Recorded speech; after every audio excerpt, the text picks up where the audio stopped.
Ang kwentong ito ay hango sa totoong buhay. Mula ito sa isa nating kabayan na itago na lamang natin sa pangalang Orlando. Taong 1960, Negros Oriental. Lumaki si Orlando sa poder ng lolo na isang manunugis. Paslit pa lang siya nung mamulat sa katotohanan tungkol sa iba't ibang uri ng aswang. Hindi man isinama sa mga inkwentro at laban, nag-uwi naman ng kwento. Ang pinakapaborito sa lahat ay ang tungkol sa daghamon. Isa ito sa sinaunang aswang na ang lakas ay humihina sa ilalim ng direktang sikat ng araw. Masama ang pag-uugali. Ginagawang alipin ang kapwa aswang na nagmula sa mababang uri. Palaging naririnig ang pangalan ng pinuno nito. Kung tawagin ay Agum. Wala ring nakakaalam kung tunay na pangalan nga ba o ginamit lang bilang pagkakakilanlan. Naalala pa ng binata ang araw na umuwi ang lolo. Sugatan. Malubha ang lagay dahil nakaharap ang pinuno. Gayunpaman, nakaligtas dahil sa angking husay sa panggagamot. Sa puntong ito mahina na si Lolo Ornopre. Masyado nang matanda sa edad na 74. Nakaratay na lamang sa banig. Lugaw ang kinakain. Kung kakausapin dapat malakas ang boses upang marinig. Ilang ulit na ring pinakaba si Orlando dahil may pagkakataon na hindi na humihinga. Pagluluksaan ng binata, yung pala ay mahimbing lang sa pagtulog. Kung minsan pa biglang lalakas, yung tipo na makakalakad bigla. Hahakbang, nagagawa pang lumabas pero hindi makakagalaw kapag natumba. Isa pa, may mga gabi na para bang may kinakausap. Sa tuwing tinitignan wala namang kasama, sasambit na lang din ang orasyon. Kapag nangyari dali-daling pipigilan dahil sa kabila ng kondisyon, kaya pang bumuhay ng dasal.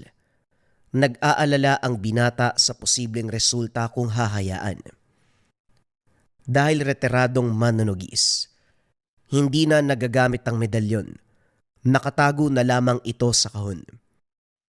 May pagkakataon na naisip ni Orlando na humalili sa tungkulin, pero sa tuwing kukuhain ang medalyon ay agarang binabalik. Hindi sa natatakot.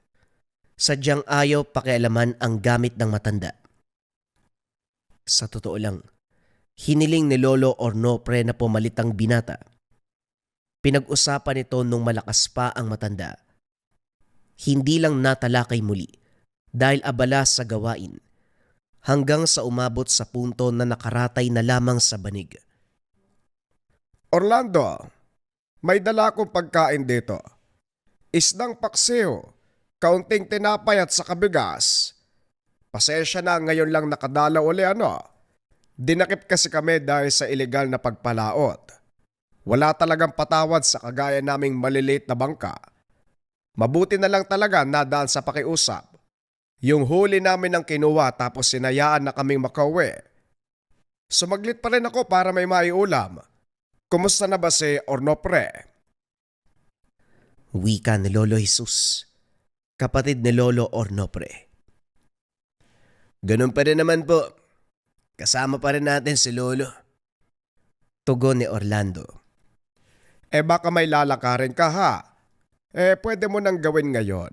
Ako na muna magbabantay. Mamayang gabi pa naman ako papalaot. Napangiti si Orlando nang marinig ito mula sa matanda. Matapos makapagpaalam, nagmamadaling pinunta ng kaibigan para sumama sa pag-uuling. Sa hirap ng buhay at walang mahanap na maayos sa trabaho, sumasama na lamang sa kung anong pagkakakitaan. Pinasok na maging ang pag-uuling, pagkakargador, pangingisda, paglilinis ng kalsada, pamamasukan sa mayayaman o kahit ano pang trabaho. Nangyari lang naman ang lahat ng ito magmula nang tumigil si Lolo Ornopre sa kanyang tungkulin. Noong kasagsagan, walang problema dahil kapag may kliyente ang matanda, Hindi mangyayari na walang kapalit sa serbisyo. Hindi naman sa nagpapabayad, bilang pasasalamat na lang din. Kung hindi para sa pera, nagiiwan ng bigas, pagkain at iba pang mapapakinabangan sa oras na wala na sa tungkulin. Dito nagsimulang kumayod ang binata. Pwede ka sumama pero sinasabi ko posible tayong makasalubong ng aswang. Sa kabundukan tayo mag-uuling. May pumesto na roon, no? Nauna na mga kasama natin. May dala silang gamit para kung sakaling mapalaban handa na. Ikaw dapat may bitbit ka rin. Manunugis ang lolo mo. Humiram ka ng gamit. Hindi inasahan ng binata na ganito kalala ang posibleng haharapin mamayang gabi. Ilang ulit na silang nakapag-uling. May pagkakataon na may nagpaparamdam, pero hanggang doon lang. Matapos mapag-usapan ang mga bagay-bagay, nagpaalam si Orlando para makapaghanda. Pagbalik ng tahanan, napansin ng binata ang dalawang tao sa hindi kalayuan. Batay sa kilos ng mga ito, ay parabang nag-aabang. Yung tipo na may itutumbang tao. Naalerto dahil sa bahay nila nakamasid. Dali-dali sa pagpasok. Pinaalam kay Lolo Jesus. Ito naman ang lumabas para sumuri. Hindi pa nakalapit ang matanda. Nagmamadali sa pag-alis ang dalawang lalaki. Hindi to hinabol pero nataranta sa paglisan. Loko-loko talaga. Nakita ko rin ang mga lalaking yun nung nakaraan Orlando, mag-ingat ka kapag nariyan sila. Ang mga taong yon, minsan ko nang nakita nung araw na aktibo pa ako sa larangan ng Ornopre. Nang mga panahong yon, minsan niya nang binanggit na galing sa angka ng aswang ang mga yon. Baka may nagawa si Ornopre. Ngayon na hindi na makalaban binalikan. Hindi na rin muna ako papalaot mamaya.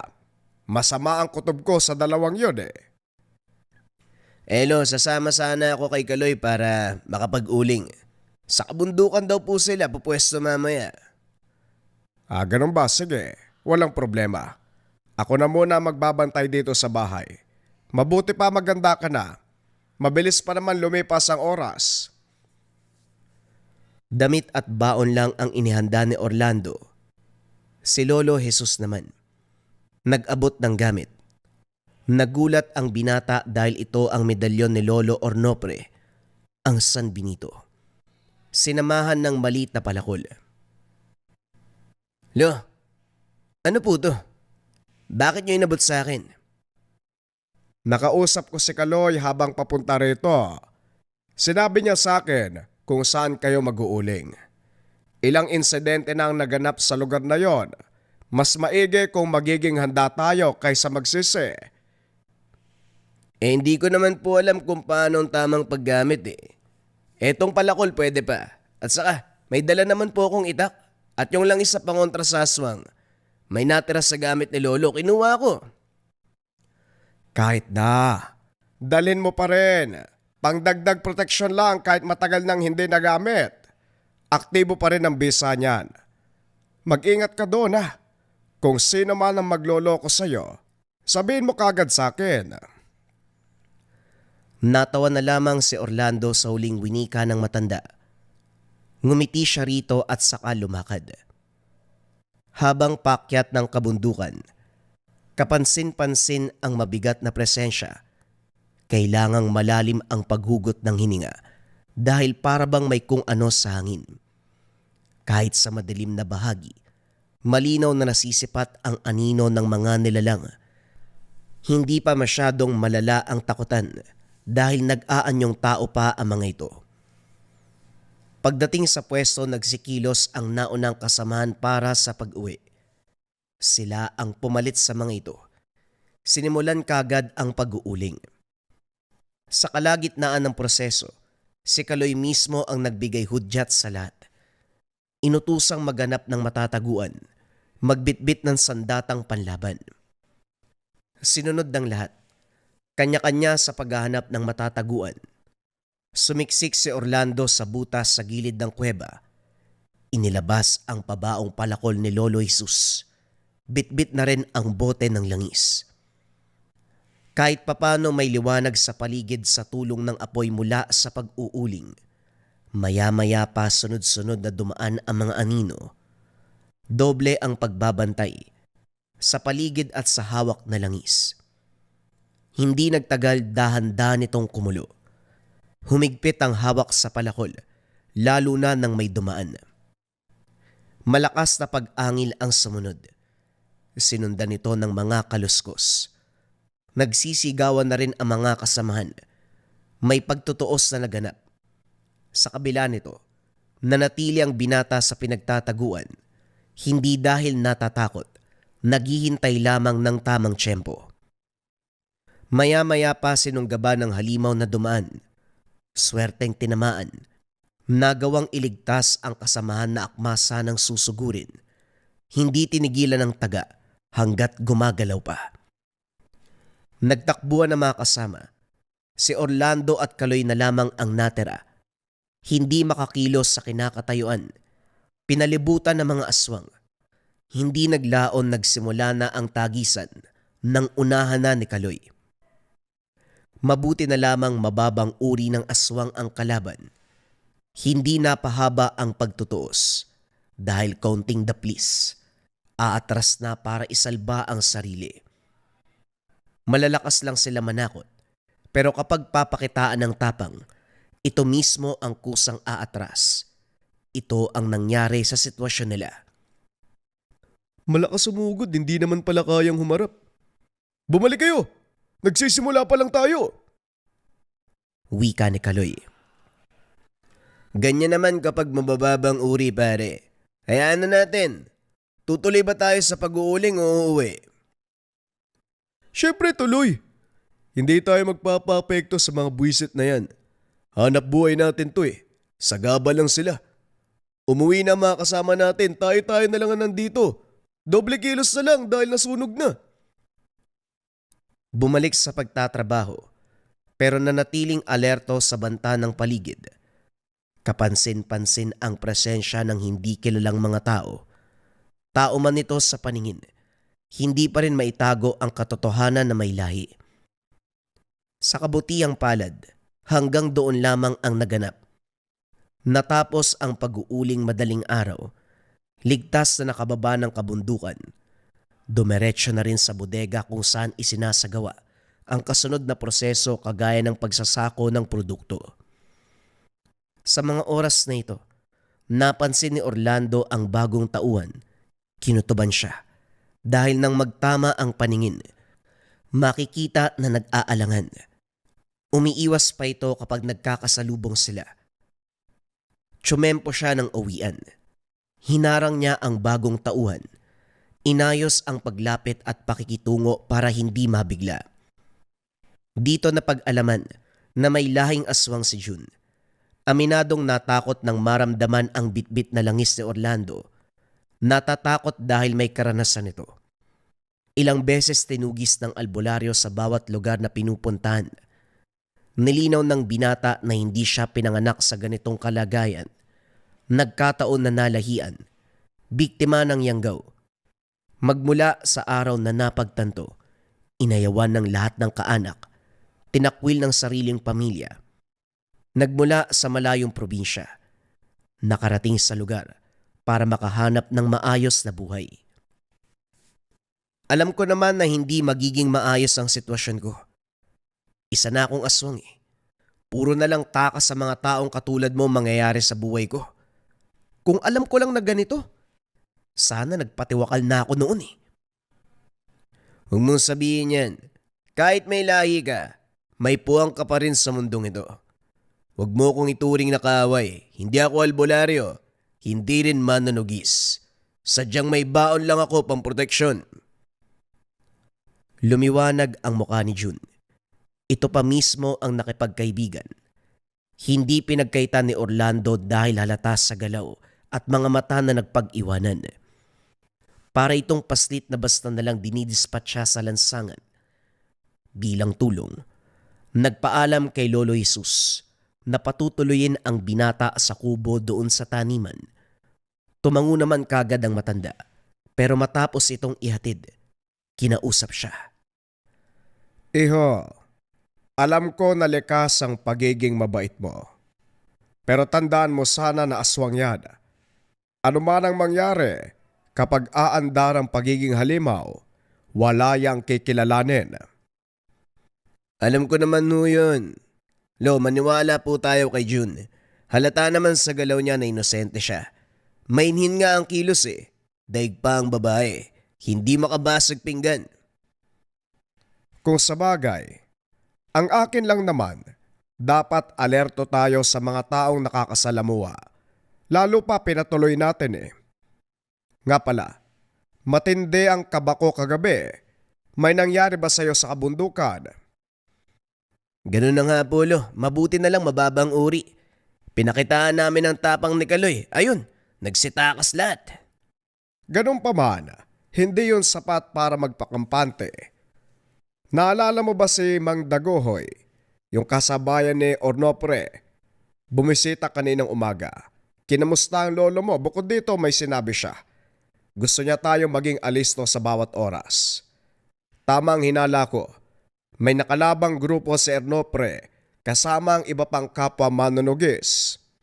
Ngayon, dumami muli ang grupo at balak silang balikan. Umaaligid na sila. Hindi talaga pwedeng magpakampante dahil si Agum pala ang namumuno dito. Hindi po ba yan yung pinapaliwanag ni Lolo Ornopre? Yung aswang na may masamang ugali? Akala ko tinugis na. Yun kasi ang huling pagkakasabi ni Lolo. Baka naisahan din sila. Akalang napuksa yung pala hindi. Basta ang malinaw dito, bumalik si Agum para gumante sa mga manunugis. Ang lala rin ano? Ang lakas makapagsabing inapi. Gayong si Agum naman itong masama. Ay naku talaga. Napailing din si Orlando, sang-ayon sa sinabi ng matanda. Pagsapit ng gabi, saktong nabihisan si Lolo Ornopre. Kumulo ang langis. Alerto si Lolo Jesus na naunang lumabas para suriin ang paligid. Sumunod si Orlando. Naaktuan ang tagpong nakikipagtuos ang matanda sa kalaban. Sasalin na sana pero natumba matapos banggain. Parehong tumilapon. Sinunggaban pa ng makatayo. Bukod pa riyan, dinaganan si Lolo Jesus. Pinaulanan ng kalmot. Sumaklolo ang binata. Nagawang saksakin ang aswang. Hindi tinigilan hanggang sa mawalan ng hininga. Dinala ang katawan sa ilog. Pinasampa sa balsa. Sinunog at pinaanod. Naunawaan ni Orlando ang pasya ni Lolo Jesus. Pagigante ang sadya ng aswang at kung ililibing sa lupa, posibleng matunton at maituro na sila ang pumatay. Kapag nagkataon, madadagdagan lamang ang rason para balikan sila. Habang tanaw ang inanod na bangkay, biglang naisip ang naiwan na si Lolo Ornopre. Walang sali-salitang nag-unahan sa pagtakbo. Abot langit ang kaba. Nakahinga ng maabutang nasa maayos na kalagayan ang matanda. Mahimbing ang tulog nito. Walang anumang bakas ng pambibiktima. Makaraan ang ilang oras, kumatok si June. Alisto sila dahil 10 oras na at may lahi ang binata. Gayon pa man minabuting pakisamahan. Nasa tabing ilog ang kinalalagyan ng kubo. Nasipat ang pagdaan ng nasusunog na bangkay. Napapatanong ang binata kung may nangyari. Hindi naman pinagkaita ng katotohanan. Si Lolo Jesus mismo ang nagtapat. Pinaliwanag ang buong kaganapan. Pinagmasdang mabuti ni Orlando ang kilos ni June. Dahan-dahang humupa ang pagdududa nang maramdaman ang pagiging totoo. Wala itong masamang intensyon, kundi masagot ang mga katanungan. Sumama po kasi yung pakiramdam ko eh. Siguro ganun talaga kapag nakakita ng kauri na nasa ganung kalagayan. Nagmamadali ako sa pagparito. Akala ko may mamamatay aswang na gumagala sa lugar. Siyempre, ayoko matulad sa kanila. Teka, sandali. Sa pananalita mo para may kinakatakutan ka bukod dyan. Pwede mong sabihin para malaman namin kung may maitutulong ba kami. Makikita ang pagdadalawang isip ng binata. Lumipas ang ilan sandali bago nakapagsalita. Hindi ko po alam kung nakarating na sa lugar niyo yung pangalan ni Aghum eh. Isa po siyang aswang. Masyadong mataas ang tingin sa sarili. Ang mga katulad kong nayanggo gustong sakupin. Kapag umandar yung ugali, pinapatay ang nasasakupan. Galing na ako dun eh. Swerte lang na nakatakas ako. Hindi ko alam na ganyan pala ang pinagdaanan mo. Sa totoo lang alam namin kung sino si Aghum. Manonogis si Lolo Olnopre. Palaging laman ng kwento niya ang pangalang yan. Buong akala nga napas lang na eh. Hindi pa bala. Kahit kami may problema sa aswang na yan. Nagpapadala ng tauhan para ligpitin ang mga manonogis na nakaharap noon. Ikaw na mismo nagsabi, galing ka sa poder ni Aghum. Ibig sabihin alam mo kung saan ang lungga niya. Maaari mo bang sabihin sa amin? Madaling matonton pero huwag kayong umasa na makakaharap niyo siya. Sa daan pa lang sasalubong na ang hindi mabilang na nasasakupan. May sumugod na dati pero walang nagtagumpay. Susugod pa lang kayo, makakatakas na siya. Ganon siya kabilis. Napabuntong hininga si Orlando. Nagintay kung ano ang masasabi ni Lolo Jesus. Pero ito man, hindi makaisip ng sasabihin. Sa bahay na rin nakitulog si June. Hindi pinauwi sa pag-aalala na baka may makasalubong na kalaban. Si Orlando sa kabilang banda. Naupo sa tabi ni Lolo Ornopre. Tumingin sa kanya. May nais sabihin. Hinawakan ito sa kamay. Inilapit ang tenga sa bibig. Kaso nga lang hindi malinaw ang sinabi. Parang kinakain ang salita. Hirap maunawaan. Tumango na lamang ang binata pero laking gulat dahil umiling ang matanda. Sa puntong ito, luminaw ang salita. Huwag kang tumango kung hindi naiintindihan. Hindi yan mabuting ugali. Gusto kong gamitin mo ang medalyon. Hindi naman sa pinipilit kita, pero kailangan mong humalili muna. Darating si Aghum. Darating siya. Napalunok si Orlando. Biglang nablangko ang pag-iisip. Dahan-dahang lumayo sa matanda. Bumalik na rin sa pagtulog. Hindi magawang makatulog. Binabagabag sa iling ni Lolo Ornopre. Dinamayan si Lolo Jesus nang mapansin siyang napag-isa. Pinaliwanag ng binata ang nangyari at humingi ng payo sa matanda. Ito man, sumang-ayon sa kagustuhan ni Lolo Ornopre, hinikayat pa siyang pumayag. Sa kabilang banda, puro pagdadalawang isip si Orlando kaya hindi magawang tanggapin ang alok na tungkulin.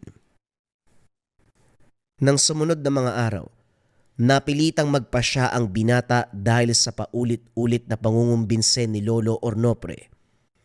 Idagdag pa si Lolo Jesus at walang tigil na pagpaparamdam ng mga kalaban. Kung minsan nagpapanggap ang mga ito bilang pulubi o hindi kaya naliligaw ng landas. Napapaturo ng direksyon, tapos kapag nahulog na sa usapan, doon magtatangka. Sa kabutiang palad maagap naman ang lahat, kung kaya't wala ni isa sa mga ito ang nagtagumpay.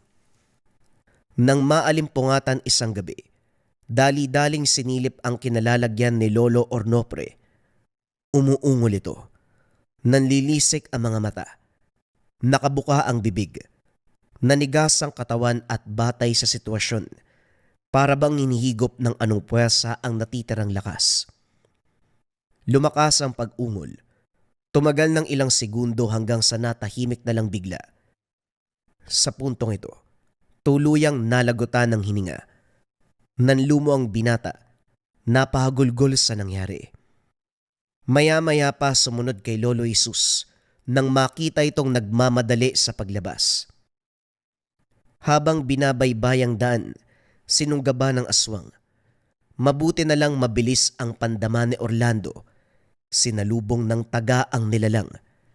Gayon din si Lolo Jesus na nauna sa kanya. Gayon paman hindi umubra ang taga. Buhay na buhay ang aswang, muling sumugod. Masyadong agresibo. Sabay ang pag-atake kaya umabot sa punto na tinalo ang lakas. Dinaganan si Orlando. Iniharang na lamang ang mga braso na sunod-sunod sa pagkalmot. Mabuti na lang sumaklolo si Lolo Jesus. Itinumba ang mga kalaban. Kaso nga lang, parehong napuruhan. Hindi na rin tumuloy sa pagsunod sa bakas. Piniling umatras, dulot na rin ng kalagayan. Hindi masyadong maalam sa panggagamot, kaya basta na lang binuhos ang langis. Sinamahan rin ng dasal para mapabuti ang lagay. Nang matuon ang pansin kay Lolo Ornopre, hindi na iwasan ang pagbuhos ng emosyon. Dito naisip ni Orlando na tama ang sinabi ng yumao. Nakapagbiglaan ang kamatayan ng isang may sakit, hindi nalalayong inaswang. Wala ring ibang maituturo na dahilan. Matapos ang nangyaring pananalakay ng mga aswang. Orlando, kakausapin ko ulit si June. Hindi ko napapatagalin. Susugurin ko ang agum na yan. Bahala na kung ano mangyari. Basta makaharap ko lang ang halimaw. Hala, magulos dili po kayo. Delikadong kalaban si Agum. Kung padalos-dalos tayo, malamang hindi maganda ang resulta. Wala na si Lolo Ornopre. Ayokong pati kayo mawala. Iho, kapag ganitong usapan, wala na tayong magagawa kung hindi magpasya. Buhay ng kapatid mo ang nawala. Masakit para sa akin dahil nag-iisa kong kapatid yon. Unawain mo sana ang kinikimkim kong galit ngayon. Sa oras na makita ko ang agum na yan, hindi ako magdadalawang isip na dalhin siya sa kamatayan. Napabuntong hininga na lamang si Orlando. Walang mapaglagyan ang galit ni Lolo Jesus. Naglatag ng mga kagamitan. Inilabas ang iba't ibang klase ng patalim. Maging langis, sinimot ang bawat lagayan. Habang pinapanood ng matanda, nakapag-isip-isip ang binata. Maya-maya pa kinuha ang medalyon. Nagpa siya para sa sitwasyon. Wala nang oras para mag-ensayo o aralin ang mga bagay-bagay dahil bago masabihan si Lolo Jesus sa naging desisyon. Dumating si June. Sugatan ng binata. Hinabol ng kampo ng Agum. Wala sa oras na napalaban ang lahat. Naging matindi ang bakbakan na maging ang bahay ay nagiba. Napuruhan si Lolo Jesus. Gayon din si June. Ikinagulat naman ni Orlando ang sarili. Ilang beses tinamaan pero walang senyales ng sugat. Ang iniinda lang, pagkahilo at bigat ng katawan. Batay sa galaw na mga kalaban, hindi sila nais patayin. Sadyang pinaglalaroan lang sa pamamagitan ng paulit-ulit na pag-atake. Iniwanan sila matapos makitang wala ng laban. Hindi na pinahaba ang oras. Kinumbinse ni Orlando si June na samahan papunta sa lungga si Agum. Ayaw sana nito dahil nahirapang umalis nung naroon pa. Orlando, gusto kong tumulong pero hindi ko kayang bumalik sa lugar na yon. Nagsikap nga ako makaalis tapos babalik ako dun. Pasensya ka na, hindi madali ang pinagdadaanan ko at sa lahat ng lugar na pinuntahan ko na, lungga ni Agum ang ayaw kong balikan. Pero kung gusto mo talaga, pwede kong ituro ang daan pero huwag kang umasa na sasama ako. Naunawaan ni Orlando ang pasya ni June. Tinuro ang daan at siya na lamang mag-isa ang pumunta. Hindi sumama si Lolo Jesus dahil sa kalagayan. Malala ang sugat nito sa braso. Kasalukuyang dinala sa pangangalaga ng albularyo. Humingi na rin ng payo. Nagbigay ng dagdag basbas ang albularyo sa mga gamit. At ang pinaka-importanteng sinabi nito, maniwala sa sarili at magtiwala sa gamit. Sa paglalakbay, hindi napansin ng binata na nasa bukana na ng lugar. Habang binabaybayang daan, samot-saring ideya ang pumasok sa isip, dahilan para hindi mapansin ang paligid. Ginulat na lang sa pag-init ng medalyon, animoy nakakapaso ang matinding babala. Kagaya ng sinabi ni June, sa daan palang mahirap nang makausad. Wala man siyang nakikita pero damang-dama ang presensya ng mga kalaban. Ang nakakapagtaka lang, kakaiba ang paywatig na para bang napilitan lamang sa ginagawa. Hindi naglaon. Dahan-dahang lumapit ang mga ito at sabay na umatake. Gaganti na sana ng atake si Orlando pero natigilan sa paywatig ng aswang. Imbis na banta ang dala, tulong ang makikita sa mga mata. Hindi siya nito sinaktan. Idinikit lamang ang mga kamay sa balat para kunwaring umaatake. Kinaladkad siya sa masukal na bahagi. Nagpalit ng anyo ang aswang at doon na nagsalita. Antingero ka. Tulungan mo kami. Hindi na namin alam ang nangyayari kung mananatili pa sa lugar na ito. Araw-araw kaming pinapatay ni Aghum. Pakiusap, tulungan mo kami. Kung nais mong mapatay si Aghum, makikipagsanib puwersa kami sa iyo. Pagtulungan natin pabagsakin ang halimaw na yun. Palipat-lipat ang tingin ni Orlando sa mga ito. Hindi inasahan ang pagpaparito. Hindi lang tungkol sa pagpapanagot. May nag-aantay rin pala sa kanya ng mga aswang. Mga nilalang na nais makalaya sa pagkabilanggo. Nilinaw ni Tony sa isa sa mga ito. Hindi nila kalahi si Aghum. Isa itong daghamon. Samantala ay sila ay ibang lahi. Gayon din ang iba pang alipin. Ugali nito ang gawing alipin ang mas mababang uri. Mahusay magmanipula. Kaya bawat aswang nalalapitan, hindi makakapalag. Minadali si Orlando sa pagpapasya. Lahat ng nasasakupan gusto nang makawala. Dinala siya ni Tony para makita ang eksaktong kalagayan. Mula roon, tanaw ang kalupitan ni Aghum. Walang tigil na pinagtrabaho ng may hirap na gawain. Yung pang makakaapekto sa pagiging aswang. May iilan na nanghina. Ang iba ay binawian ng buhay sa kalagitnaan ng paninilbihan. Hinanap ng mga mata ni Orlando ang pinuno, pero ayon kay Tony umalis ito. Umalis na naman pala siya. Bakit hindi pa kayo tumakas at isa pa? Marami kayo. Nag-iisa lang si Aghum. Bakit hindi nyo pagtulungan? Ganyan ba siya kalakas para wala kayong magawa?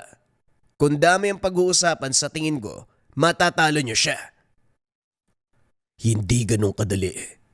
Ilang ulit na naming sinubukan pero nauuwi lang sa maagang kamatayan. Kung lakas ang pag-uusapan, matatalo naman siya. Sadyang nangingibabaw ang pagiging mautak. Nakakagawa siya ng paraan para madali kaming mapasuko. Hawak niya ang buhay naming lahat.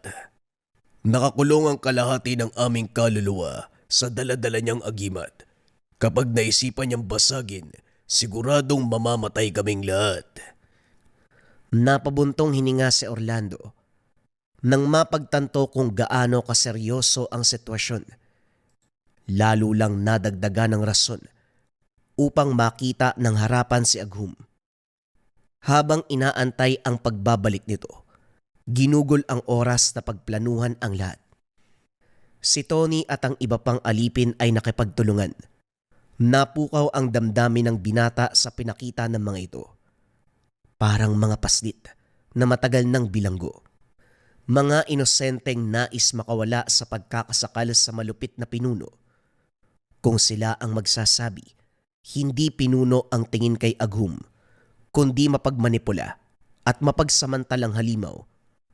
Kahit tanungin isa-isa, walang makukuha ni katiting na pupuri. Lahat sila, demonyo ang tingin kay Aghum. Matapos makapagplano, inayos ang lugar.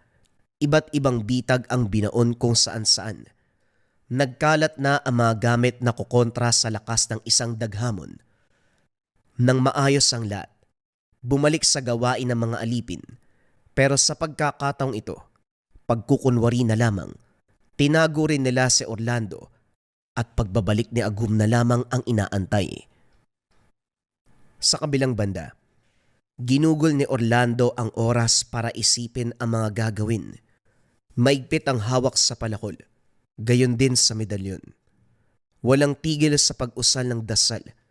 Taimtim ang paghingi ng proteksyon at gabay. Hindi naglaon. Nagbigay ng senyales si Tony. Pabalik na si Agum. Nakahanda na ang lahat. Sasabihan kita mamaya. Maging alisto ka. Tumango si Orlando. Sa puntong ito hindi makapag-antay na makaharap ang kalaban. Nag-uumapaw ang galit, lalo na nang maisip ang ginawa nito kay Lolo Ornopre. Maya-maya pa kunot noong pinakinggan ang kaganapan sa labas. Narinig ang boses. Sinunda ng mahabang katahimikan. Sa sobrang haba umabot sa punto na naisip ni Orlando na baka pinaslang ang mga ito. Maya-maya pa narinig ang salita ni Agum. Maganda kayo. Dahil ipapadala ang ilan sa inyo sa kabilang bayan. May antingero doon na lumapastangan sa akin noon. Gusto kong tapusin niyo siya. Siya na lang ang itutumba niyo. Dahil siya na ang huli. Tapos na si Solomon, si Gardo, si Felipe, si Bernardo at Ornopre. Si Francisco na lang. Siya ang papatay niyo. Naikuyom ni Orlando ang kamao. Gusto nang durugin ang kalaban matapos marinig ang pangalan ng namayapang ninuno. Hinanap ng tingin si Tony. Nakayuko sa tabi kasama ang iba pang alipin. Batay sa kilos ng mga ito takot na takot sa pinuno. Hindi maiangat ang tingin. Walang sino man ang sumagot o sumalungat sa salita nito. Hindi naglaon. Aktwal na nasaksihan ang kalupitan ni Agum. Pinapatay niya ang mga alipin. Tuwang-tuwa pa habang ginagawa ito. Tandaan niyong lahat. Pagmamay-ari ko kayo. Kaya wala kayong karapatan na labagin ang lahat ng aking utos. Pero bago pa mataga si Tony, hindi na nakapagpigil si Orlando. Inalantad ang sarili sa harapan ng kalaban. Natigilan ang lahat. Napansin ng binata ang pagsenyas ni Tony. Pinaiwatig na hindi pa oras upang lumaban. Kaso nga lang, nangyari na ang nangyari. Dumiretso ang tingin ni Agum sa kanya. Nanlaki mga mata ng masipat ang nakasabit na medalyon sa leeg. Tila ba nanumbalik sa alaala ang masalimuot na karanasan sa gamit. Nakilala mo ba ang may-ari ng medalyon na ito? Batay sa reaksyon mo, parang nagkaharap na kayo noon. Maganda ba ang karanasan mong yon? Nais mo bang maulit ngayon? Malalim ang paghugot ng hininga ni Agum. Sinunda ng ilang ulit na paglunok. Hirap pang magsalita. Nilalabanan ang emosyon. Kilala ko ang may-ari niyan. Si Ornopre. Ang buwisit na mananugis na ilang ulit na akong tinugis. Hindi bale, patay na rin siya. Kaya wala nang oras para mag-alala. Ikaw sino ka? Anong pinunta mo rito? At paano kang nakapasok sa lungga ko? Mga inutil, hindi nyo nabantayan na merong nakapasok sa lugar. Akmang sasakmalin ang alipin sa tabi ng unahan ni Orlando. Nagawang tagain ng palakol ang kamay nito. Pero sa kabila ng sugat, hindi man lang makikitaan ang reaksyon. Bagkus ay tuwang-tuwa pa. Umatras ang binata. Hindi may tatanggin na nakaramdam ng takot sa matanda. Nang humakbang ito palapit, natigilan din sa pagharang ni Tony. Sumunod ang iba pang alipin. Sa lagay ngayon, pinoprotektahan nila ang binata. Nagulat din si Orlando. Inakalang lalambot ang mga ito, pero hindi. Kailan kayo naging tau-tauhan ng binatang ito? Sa mga araw na wala ko, ito ba ang humalili sa akin? Baka nakakalimutan nyo, isang basag ko sa gamit. Mamamatay kayong lahat. Hindi mo na kami matatakot. Nakipagsanib puwersa kami kay Orlando dahil siya ang tumulong sa amin para makawala sa kalupitan mo. Ikaw ang dapat umatras. Wala ka ng kawala. Ikaw na rin mismo nagsabi na kilala mo ang may-ari ng hawak niyang medalyon. Batay sa reaksyon mo, natatakot ka. Bakit? Ano ba ang eksaktong naganap noon? Mababakas ang panginginig ni Agnum. Umiiling. Winawaksi sa isip ang naalala noon. Tama na! Gusto niyo lang bilugin ang ulo ko. Hindi niyo magagamit ang nakaraan upang ako ay talunin. Sige, magkampihan kayo. Tignan natin kung ano mangyayari. Makahulugan ang ngiti ni Agnum. Humahalakhak habang lumalayo. Bago masundan, napansin ni Orlando ang kakaibang pananahimik ng lahat. Nang suriin ang mga ito, tila ba ibang katauhan ang sumanib sa bawat isa. Maya-maya pa, bumaling sa kanya at sabay na umatake, kahit si Tony hindi na siya kilala. Ayaw sanang kalabanin ni Orlando ang mga ito dahil alam niyang napasailalim lang ng puwersa ni Agnum. Subalit masyado nang namumuro, hindi maiwasang gumanti. Hindi nagtagal marami siyang naitumba. Laking pasasalamat dahil nagawang tapatan ang hamon ng bawat isa. Kaso nga lang, si Tony na ang karap. Tila ba nag-aalangan ng binata. Mababaka sa mga mata ni Tony ang paghingi ng saklolo. Mahihimigan ang pakikipaglaban sa sariling galaw.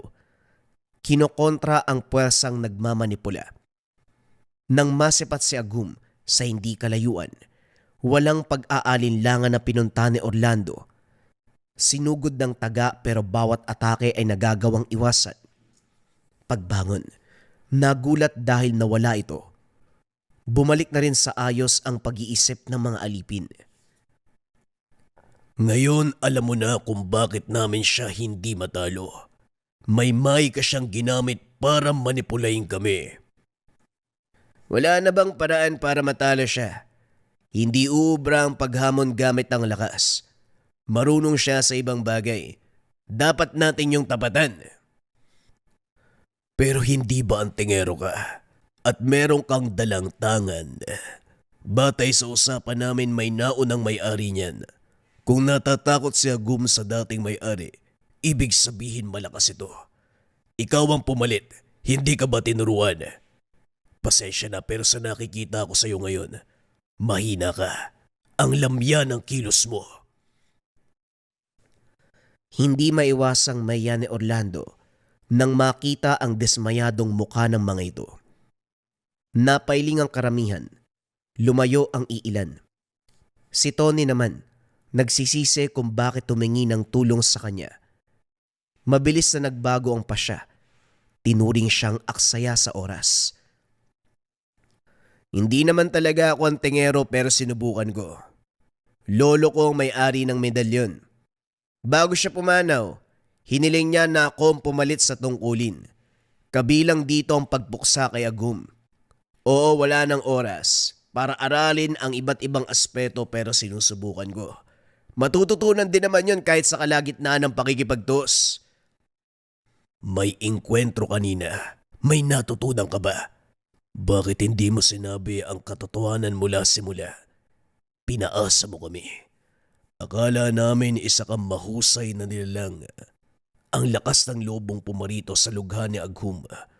Kagaya ka rin pala ng mga nauna. Walang silbi, walang laban sa puwersa ng dagamon. Napabuntong hininga si Orlando. Naunawaan niya ang mga ito.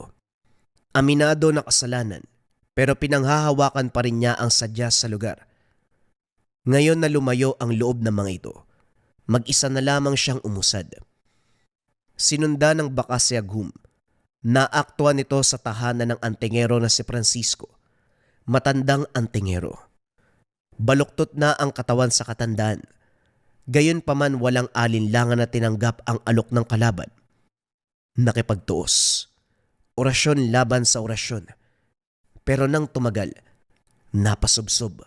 Nang palitan na ng pisikal na lakas. Nag-abang si Orlando at nang makatsyempo, sumingit sa laban.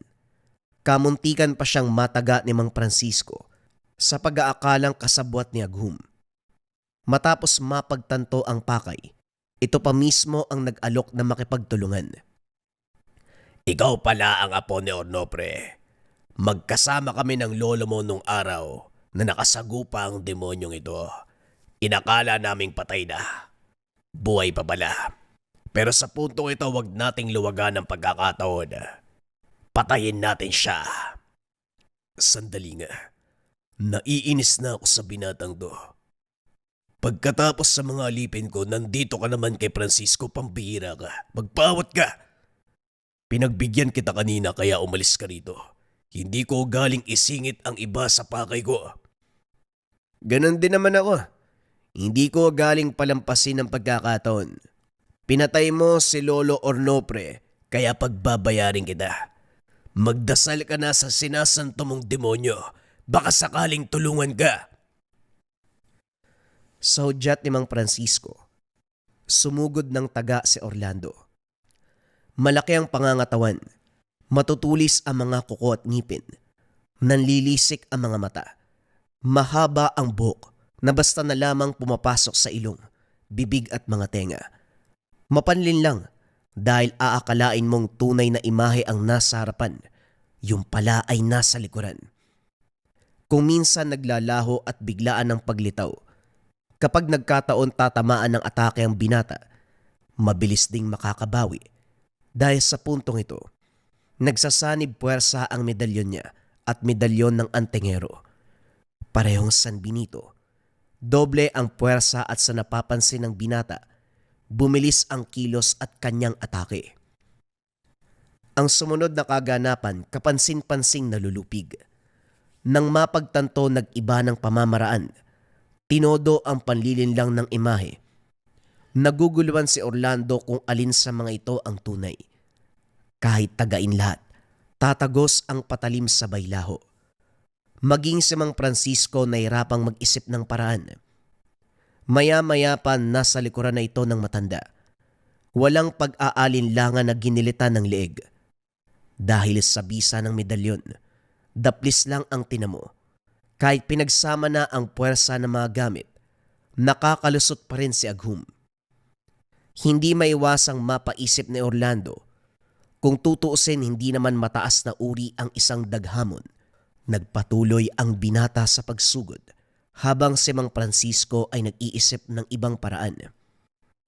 Sa kabilang banda, napansin na habang tumatagal, parang nakikipaglaban na lang sa hangin. Hindi na alam kung nasa paligid pa ba si Aghum. Puro anino lamang ang naaatake niya.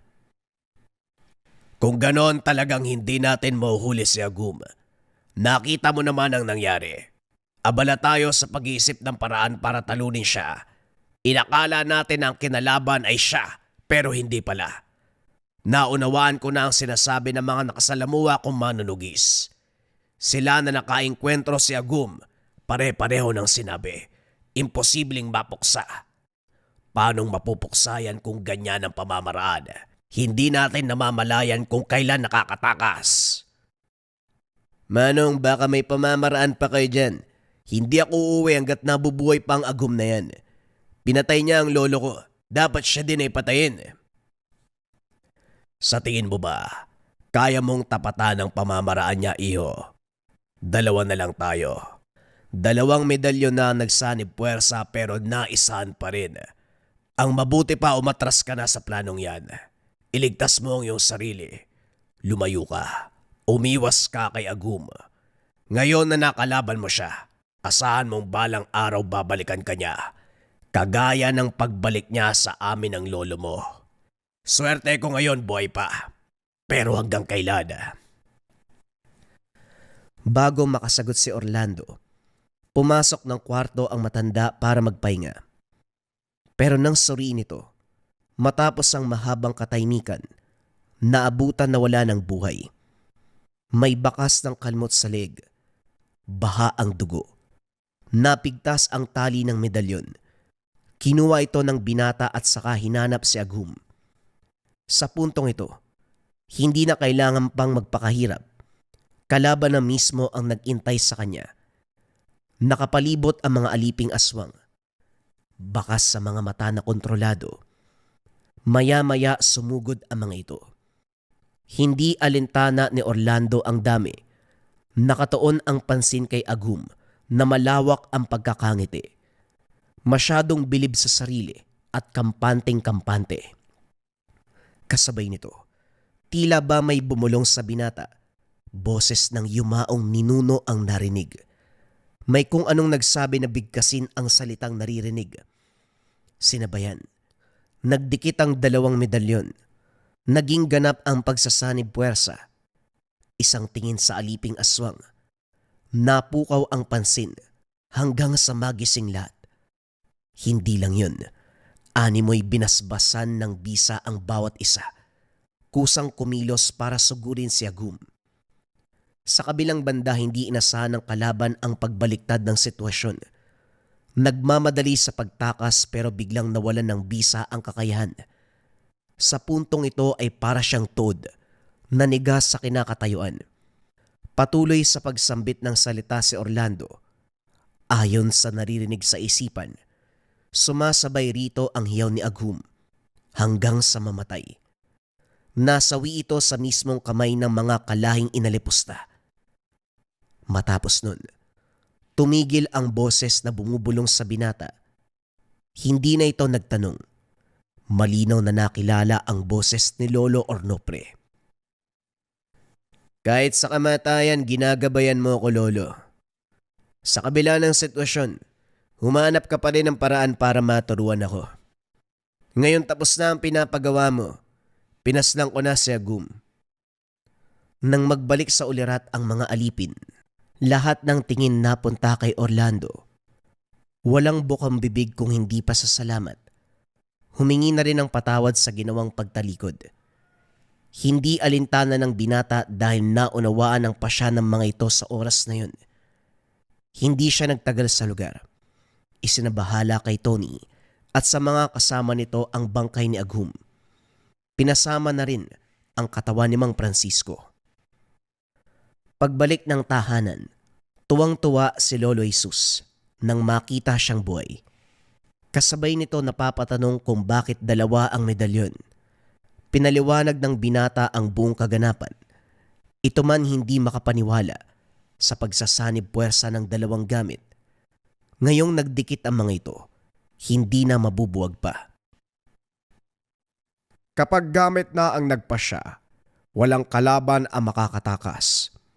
Tignan mo, dalawang medalyon ang nagtulungan para tapusin ang halimaw na lumapastangan sa kanilang may-ari. Ngayon na ikaw ang may hawak nito, isa lang ang ibig sabihin, ikaw ang mangangalaga. Napahugot ng hininga si Orlando. Sa puntong ito buong puso na tinanggap ang tawag ng tungkulin. Sa kabila ng kaganapan, hindi pa rin makapaniwala ang binata sa takbo ng pangyayari. Ganun pa man, masaya sa naging resulta. Naipagigante ang kamatayan ni Lolo Ornopre. Napalaya ang mga aswang na inalipin. At higit sa lahat, ang hindi inaasahang pagkakaroon ng medalyon. Ang pinagsamang medalyon ng San Benito.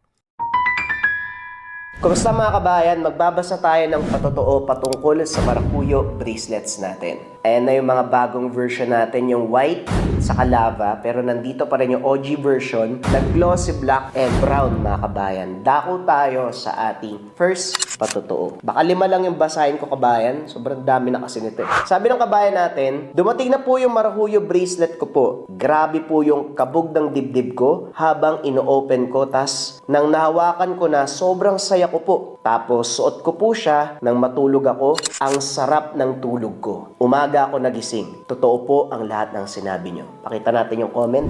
Andyan yan kabayan. Sabi ni kabayang Miss Carter. Basa pa tayo ng isa kabayan. Okay, etong next comment natin kabayan ay mula kay Yvonne Octoso. Ang sabi niya, grabe ang product na Marahuyo. Unang suot ko pa lang, 2 araw pa lang, ramdam ko na kaagad yung energy. Parang nililinis niya yung dark thoughts ko, naging positive ako, kalmado at mas malinaw na ang pag-iisip. Dati, di ako naniniwala pero ngayong nasuot ko na, totoo pala, nagbibigay talaga ng proteksyon. Salamat seller, fast transaction pa. Next comment, basa pa tayo mga kabayan. Sabi ni Big Boss, thank you sir, bilis dumating ang ganda ng Marahuyo White. Quality napakaganda at napakagaling ng gamit na ito. Complete and no damage. Thank you sir JD, God bless always. Salamat din Big Boss.